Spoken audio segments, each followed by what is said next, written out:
बार की बात है, गौतम बुद्ध अपने शिष्यों को जिंदगी से जुड़ी अच्छी बुरी चीजों का ज्ञान दे रहे थे। सभी शिष्य उनकी बातों को बहुत ध्यान से सुन रहे थे। उन सभी में एक शिष्य ऐसा था जिसे प्रश्न पूछने की बहुत आदत थी।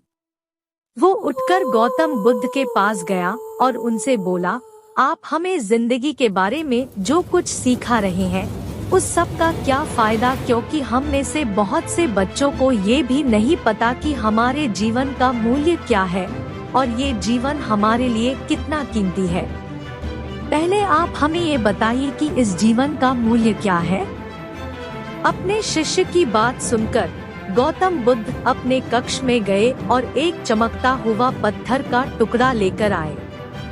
वो टुकड़ा उन्होंने अपने शिष्य को दिया और बोले, मैं तुम्हें इस जीवन का मूल्य तब बताऊंगा जब तुम इस पत्थर का सही मूल्य पता लगा कर आओगे।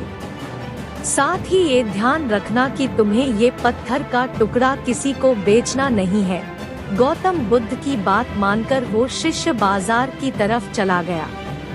बाजार में सबसे पहले उसकी नजर एक फल बेचने वाले पर पड़ी और उसने वो पत्थर उस फल वाले को दिखाया और बोला, इस पत्थर के बदले आप मुझे कितने फल दे सकते हो।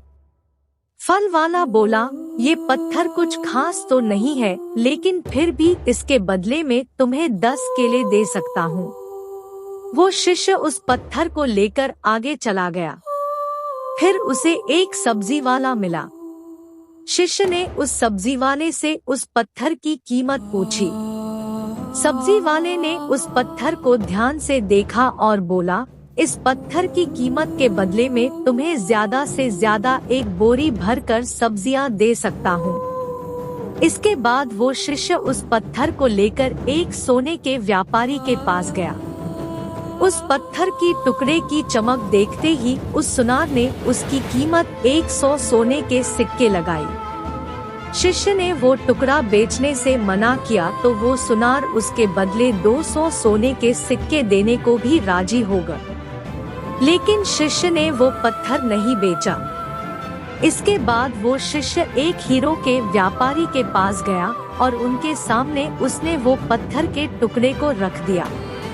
उस पत्थर को देखते ही हीरो के व्यापारी ने एक साफ कपड़ा बिछाया, उस पत्थर को उसके ऊपर रखा, फिर उसकी परिक्रमा की और हाथ जोड़कर उस पत्थर को कपड़े में लपेटते हुए वो बोला, तुम जिसे मामूली पत्थर समझकर उसकी कीमत पूछ रहे हो, असल में ये एक बेशकीमती रूबी है। ऐसा रूबी हर किसी को नहीं मिलता। मैं अगर अपना सब कुछ बेच भी दूं तो भी इसकी कीमत नहीं चुका सकता। उस व्यापारी की बातें सुनकर वो शिष्य हैरान हो गया। वो दौड़ा दौड़ा सीधा बुद्ध के पास आया और उन्हें उसने जो कुछ भी बाजार में हुआ वो सब बताया। उसकी अचरज भरी बातें सुनकर गौतम बुद्ध बोले, तुम्हारे सवाल का जवाब इस रूबी की कीमत में ही छिपा है। हमारा जीवन भी एक रूबी है।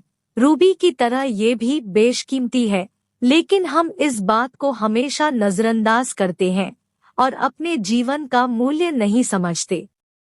हम दूसरों को देखकर और उनके जैसा जीवन जीने की कोशिश में अपने जीवन की कीमत को कम कर देते हैं। हम ये सोचते हैं कि हमारी जिंदगी की कीमत वही है जो दूसरे हमें बताते हैं, लेकिन ये बात हमेशा ध्यान रखना कि सामने वाला अपनी हैसियत, बुद्धि और अपनी समझ के हिसाब से तुम्हारी कीमत लगाता है। जिंदगी सिर्फ एक बार मिलती है, इसलिए इसको बर्बाद ना करें। अपनी जिंदगी को उतना ही कीमती समझे जितना कीमती आप अपने बैंक में रखे रुपयों को समझते हैं। आज के समय में लोग अपनी जिंदगी से ज्यादा कीमती प्यार, पैसों और दिखावे से भरी चीजों को समझते हैं। प्यार के चक्कर में लोग सुसाइड कर लेते हैं। पैसों के चक्कर में ऐसा काम करने लग जाते हैं जिससे उनकी जिंदगी बर्बाद हो जाती है। नाम कमाने के चक्कर में उल्टे सीधे काम करने लग जाते हैं। हमेशा याद रखें कि दिखावा करना जरूरी नहीं है। प्यार दोबारा मिल सकता है, पैसा फिर कमाया जा सकता है, लेकिन जिंदगी को फिर से पाया नहीं जा सकता। इसलिए अपनी इस बेशकीमती जिंदगी को अच्छे से जिए, हर पल का आनंद ले।